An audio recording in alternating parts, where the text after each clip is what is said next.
इस वक्त राजभवन में जो कि झारखंड माइनॉरिटी एडवोकेट एसोसिएशन का लोग सब एक प्रतिनिधि मंडल आए थे मिलने के लिए, जुड़ते हैं बात। एक डेलीगेशन गवर्नर साहब से मिले। हम लोगों ने 5 सूत्री डिमांड दिया था।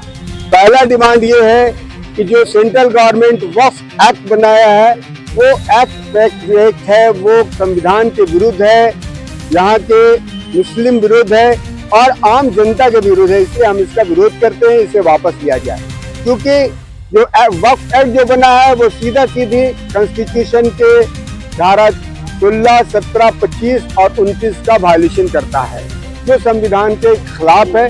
तो पहला चीज है कि हम लोग इसको संविधान विरोधी मानते हैं, इसलिए इसको वापस होना चाहिए। दूसरा चीज है कि हमारे मुसलमानों के धार्मिक मामले में इंटरफेयर का भी मामला है, तो इसलिए भी पूरे देश के मुसलमान इसको वापस लेने की मांग कर रहे हैं। हम लोग यहाँ के एडवोकेट्स प्लस यहाँ की जनता भी हम लोग मांग करते हैं। ये केंद्र सरकार द्वारा जो वक्फ एक्ट बना है, जिसका नाम उन्होंने उम्मीद दिया है, इस एक्ट को वापस लिया जाए, इसलिए कि ये संविधान विरोधी, मुस्लिम विरोधी। दूसरा, हम लोगों ने जो आज गवर्नर साहब को बात रखी वो मॉब लिंचिंग पर। आप तो टीवी से जुड़े हुए, आप लोग तो जान रहे हैं कि आए दिन मॉब लिंचिंग की घटनाएं हो रही हैं। कहीं पर किसी का हत्या कर दिया जा रहा है, रोड पर किसी को चोर के नाम पर, किसी को क्या नाम है, कुछ और मामला को तस्करी का मामला लगा करके रोड पर मार दिया जाता है। तो भाई ये फैसला करने का हक सिर्फ और सिर्फ न्यायालय को है। कोई भी अगर दोषी है तो ये तय करेगी न्यायालय कि दोषी है, उसको सजा देगी। लेकिन अभी हो ये रहा है कि रोड पे फैसला हम और आप कर रहे हैं, जिससे एनआरसी फैलने की स्थिति हो गई है।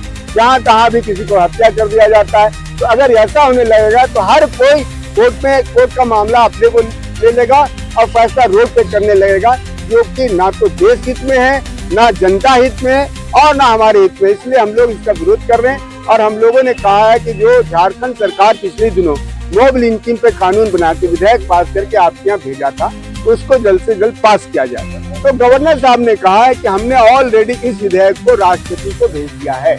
आप मुख्यमंत्री से कहें कि साहब ये राष्ट्रपति के स्तर पर इस मामला को उठाया जाए और वहां से इसको अप्रूव कराया जाए, जिससे कि ये कानून बन जाएगा और समस्या का हल हो जाएगा। तो इसलिए हम लोग अगले दिनों मुख्यमंत्री से मिलकर के इसे वार्ता करेंगे। तीसरी बात, हम लोगों ने जो डिमांड किया है, झारखंड के सर्वमान्य नेता महानायक शिबू सोरेन, जिन्होंने आंदोलन करके लड़ाई लड़ करके झारखंड अलग किया है, उनको हम लोगों ने कहा है कि भारत सरकार उसे भारत रत्न का अवार्ड दे।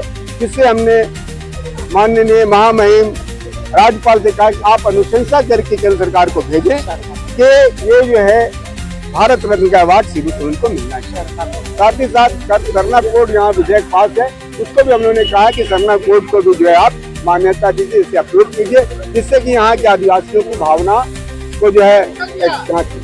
धन्यवाद। देख सकते हैं एक प्रतिनिधिमंडल पूरा महामहिम राज्यपाल से मिलने के लिए आए थे, झारखंड माइनॉरिटी एडवोकेट एसोसिएशन की एक प्रतिनिधिमंडल। तो अभी के लिए इतना ही। मैं Anil Kumar, news 100 live TV, Ranchi.